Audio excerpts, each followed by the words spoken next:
प्यारे बच्चों, आप सबको नमस्कार। और अब मैं फिर आपको शुरू से हिंदी का पूरा सिलेबस पीडीएफ के साथ पढ़ाने चल रहा हूँ, जो आप यूट्यूब पर भी देखेंगे और इसका पीडीएफ मेरे टेलीग्राम चैनल पर भी प्राप्त कर सकते हैं। वहाँ से आप बैठ करके आराम से नोट्स बना सकते हैं। क्योंकि प्यारे बच्चों, आप लोग कहते थे कि सर आप जो पढ़ाते हैं, जो टूल से लिखवाते हैं, कुछ साफ दिखता नहीं है, स्पष्ट नहीं दिखता है, हम लोगों को लिखने में दिक्कत होता है। वो समस्या आपका समाप्त हो गया। तो अब मैं 9, 10, 11, 12 जैसा कि वीडियो आपको मिल भी रहा है। 10 के कुछ बच्चों की वीडियो अपलोड अभी इधर लेटेस्ट शुरू हुआ है, 11 में कुछ शुरू हुआ है, 12 में शुरू हो गया है। और आपका 9th का तो पूरा का पूरा फिर मैं नए सिरे शुरू कर रहा हूँ। हालांकि पूरा कोर्स अपलोड है ज्ञानकोश एजुकेशन पर, लेकिन फिर अब नए सिरे से 2024 के एग्ज़ाम को ध्यान में रखते हुए ये तैयारी आपका हम करवा रहे हैं। तो यह आपका जो सामने स्क्रीन पे जो प्रश्नोत्तर है, यह संस्कृत भाग से है, वंदना नामक पाठ से। वंदना नामक पाठ का जो प्रश्नोत्तर है, राजीव प्रकाशन के बुक में जो अभ्यास प्रश्न है वहाँ से ये है। उसका उत्तर मैं यहाँ से आपको तैयार करा दे रहा हूँ, बैठकर आप लिख भी सकते हैं। पहला प्रश्न क्या है? पहला प्रश्न कहता है भक्तस्य कः स्वरूपः अस्ति। संस्कृत में इसका उत्तर लिखना है। भक्तस्य कः स्वरूपः अस्ति, भक्त का क्या स्वरूप है? तो भक्तस्य सत्य स्वरूपः अस्ति, माने सत्य, भक्त का सत्य स्वरूप है, माने भक्त सत्य स्वरूप का है, यानी भक्त का स्वरूप सत्य है। भक्त काम प्रतिज्ञा करोति, भक्त क्या प्रतिज्ञा करता है? तो आपका उत्तर हो जाएगा भक्तः प्रतिज्ञा करोति यत। यत में बेटा आप लोग क्या करेंगे, यहाँ हलंत कर लेंगे। कभी कभी मिसप्रिंट हो जाता है, ये हलंत वगैरह का टूल्स नहीं आ पाता है, जिसके वजह से थोड़ा सा टाइपिंग में दिक्कत होता है। लेकिन जब आप लिखें तो शुद्ध लिखें, यत तो हलंत होगा। भक्त प्रतिज्ञा करोति यत ऋतम वदिष्यामि सत्यम वदिष्यामि, माने भक्त प्रतिज्ञा करता है कि, यत मन होता है कि, ऋतम वदिष्यामि सत्यम वदि, ऋत माने भी सत्य होता, सत्य तो सत्य होता है, लेकिन इसका मतलब ये होगा कि यथा संभव जो कहूँगा, सत्यम वदिष्यामि सत्य ही कहूँगा, यानी जो मैं बोलूँगा सत्य ही बोलूँगा। यथा संभव जो मैं बोलूँगा सत्य ही बोलूँगा, भक्त ही प्रतिज्ञा करता है। मैं इसका अर्थ भी आपको बताते चल रहा हूँ ताकि आपको किसी प्रकार का कोई दिक्कत न हो। भक्त ईश्वरम किम याचते, भक्त ईश्वर से क्या याचना करता है? तो आपका उत्तर क्या हो जाएगा? भक्त ईश्वरस्य बलम पराक्रमः ओजः च याचते, यानी भक्त ईश्वर से बल, पराक्रम और ओज की याचना करता है, यानी ओज मांगता है, याचना करता है। ठीक है, चलिए आगे बढ़ते हैं। भक्तः कुत्र गंतुम इच्छति, भक्तः कुत्र गंतुम इच्छति, भक्त कहाँ जाना चाहता है? भक्त कहाँ जाने की इच्छा करता है या भक्त कहाँ जाना चाहता है?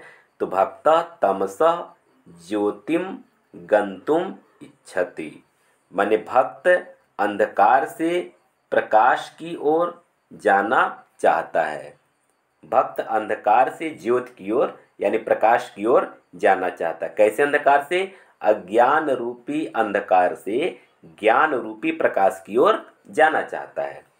पांचवा प्रश्न देखिए, ईश्वरस्य के नेत्रे स्तः, ईश्वर का कौन से दो नेत्र, ईश्वर के कौन से दो नेत्र हैं?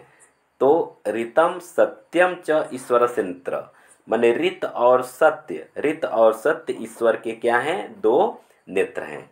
तो इस तरह से आपको अब वो प्रॉब्लम नहीं रहेगा बेटा, जो आप कह रहे थे कि नहीं सर ये समझ में नहीं आ रहा है, टूल्स से लिख रहे हैं तो कुछ स्पष्ट नहीं हो पा रहा है, तो आपका समस्या खत्म हो जाएगा।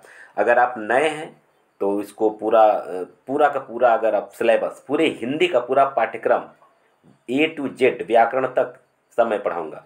अगर आपको पढ़ना है तो इसको सब्सक्राइब कर लीजिए और अपने दोस्तों को अधिक से अधिक शेयर कीजिए, ताकि यह ज्ञान हर किसी को मिले। और 2024 की परीक्षा को ध्यान में रख करके ये वीडियो बन रहा है, और इसका PDF आपको टेलीग्राम चैनल पर मिल जाएगा, जो इसी वीडियो के डिस्क्रिप्शन बॉक्स में उसका लिंक दिया हुआ है। अगर लिंक से चले जाएं तब भी ठीक है, नहीं तो आप अपना टेलीग्राम चैनल खोलें, वहाँ सर्च करें ज्ञानकोश एजुकेशन, मेरा चैनल आ जाएगा, उस पर आप ज्वाइन कर, इसको फॉलो करिए और उसके बाद से वहाँ से जितना भी पढ़ाया जाएगा उस वीडियो का लिंक या फिर वो आपका PDF सब वहाँ मिल जाएगा। ठीक है ना। अब आइए हम लोग संस्कृत में अनुवाद देखते हैं। संस्कृत का अनुवाद, ब्रह्म को नमस्कार है। क्या है? ब्रह्म को नमस्कार है। तो क्या होगा? ब्रह्मणे, यानी ब्रह्म को नमः माने नमस्कार है, ब्रह्मणे नमः, इसका अनुवाद हो जाएगा। वह है तुम तेज स्वरूप हो, तुम तेज स्वरूप हो। तो तुम का हो जाएगा तुम, तेज स्वरूप माने तेज स्वरूप, और असि माने होता है हो, तो तुम तेज स्वरूप असि, तुम तेज के स्वरूप हो। ठीक है ना। चलिए आगे बढ़ते हैं। अगला अनुवाद क्या कह रहा है? वो कह रहा है सत्य बोलो, सत्य बोलो। तो क्या होगा? सत्यम वद, सत्यम वद, यानी सत्य बोलो। अगला अनुवाद, मेरी रक्षा करो, मेरी रक्षा करो। तो मेरी यानी माम, रक्षा करो अवतु, तो माम अवतु या अवतु माम, ये दोनों हो सकता है बेटा। देखिए संस्कृत में कर्ता क्रिया कर्म का ध्यान नहीं रखा गया है, अवतु माम ये दोनों हो सकता है। यानी कि रामः आपणम गच्छति, माने राम बाजार जाता है, आपणम गच्छति रामः, ये भी सही है। गच्छति रामः आपणम, ये भी सही है। आपणम गच्छति राम, ये भी, माने जिस भी तरह से आप उसको बोले, बस विभक्ति आपका सही होना चाहिए, वचन सही होना चाहिए, ये सब सारी चीज़ें सही हैं, तो कर्ता क्रिया कर्म के लिए यहाँ कोई दिक्कत आपको नहीं होगा संस्कृत में। चलिए आगे देखिए, निम्नलिखित शब्दों में संधि विच्छेद कीजिए तथा संधि का नाम बताइए। संधि विच्छेद करना और संधि का नाम बताना है। तो देखिए वीर्यमसि, इसका संधि विच्छेद होगा वीर्यम, म हलंत हो जाएगा, धन असि, ये हो जाएगा व्यंजन संधि, क्योंकि म और अ ये मिल करके यहाँ म पूरा हो जा रहा है, इसलिए म यहाँ हलंत होगा और व्यंजन संधि होगा। तेजो असि, यहाँ बीच में जो यहाँ यश के आकार का जो दिया हुआ, जानते हैं कि आपको इसको हम लोग अ का उच्चारण करते हैं। किसका उच्चारण करते हैं? अ का उच्चारण हम लोग करते हैं। ठीक है। तो तेजो असि इसको पढ़ेंगे, इसका संधि विच्छेद होगा तेज धन असि। जब विसर्ग हो जाता है और वहाँ उसके बाद अगर अ रहता है तो अ का सिंबल हम बना करके यहाँ पढ़ते हैं, तो विसर्ग संधि होगा। ठीक है ना।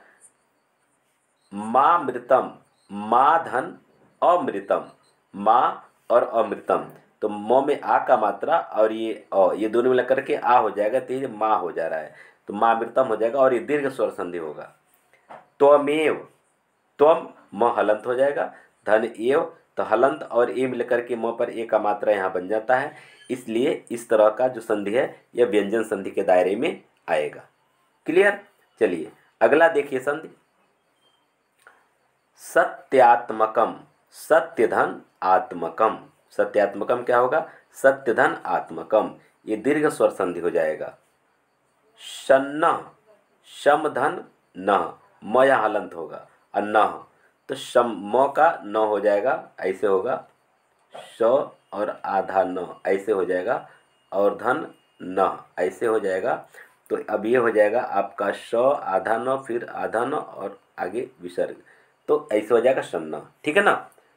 तो इस तरह से आपका संधि विच्छेद। और आइए हम लोग अगला प्रश्न पढ़ते हैं, जिसमें आपको बताना है लकार पुरुष और वचन। तो आपका कौन सा शब्द है, शब्द कौन सा लकार, कौन सा पुरुष, कौन सा वचन होगा, इसको ध्यान रखना आपको। याद रखिए, वदिष्यामि, जहाँ श्याम या यानी मूर्धन्य स्व अगर आधा आवे तो समझिए सीधे लिट लकार होगा, नहीं भविष्य काल का वो आपका शब्द है, तो लकार आपका क्लियर हो जाएगा। उसके से जहाँ मी शब्द, जैसे पठामी पठाओ पठाओ, मी अगर इसे आता है तो आपका उत्तम पुरुष हो जाएगा और एक वचन के दायरे में आएगा। ठीक है ना। कुरु यानी करो, लोट लकार आज्ञार्थक है ये। ठीक है ना, आदेश दिया जा रहा है, तो लोट लकार हो जाएगा, ट लोट में ट हलंत होगा और ये मध्यम पुरुष का होगा। ठीक है ना, और एक वचन का होगा। अवतु, ये भी लोट लकार का होगा, मध्यम पुरुष का ही होगा और एक वचन का होगा। आगे देखिए, असि, असि क्या होगा? ये भी लट लकार होगा, ये लट लकार होगा, ट हलंत हो जाएगा, लट लकार होगा, मध्यम पुरुष होगा और एक वचन होगा। ठीक है ना।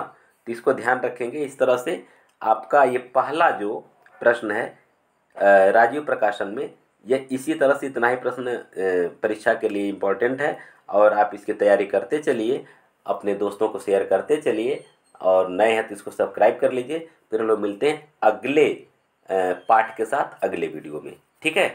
और कुछ और भी आपको जानना है, कोई नई सूचना अगर आपको जानना है तो आप हमें कमेंट करके बता सकते हैं। हाँ, एक चीज़ मैं ज़रूर आपको बता देना चाहता हूँ, ज़रूर माध्यमिक शिक्षा परिषद की वेबसाइट पर जा करके एक बार आपको सर्च कर लेना चाहिए कि आपके लिए कुछ नया अपडेट तो नहीं ना है, क्योंकि 10 और 11 के बोर्ड परीक्षा के लिए कुछ नया अपडेट आया हुआ है। हो सकता है आपके लिए भी हो, अगर होगा तो मैं साइट चेक करके और आपको मैं बता दूंगा, ठीक है ना। चलिए, आप सबको बहुत बहुत धन्यवाद। फिर हम मिलते हैं अगली वीडियो में।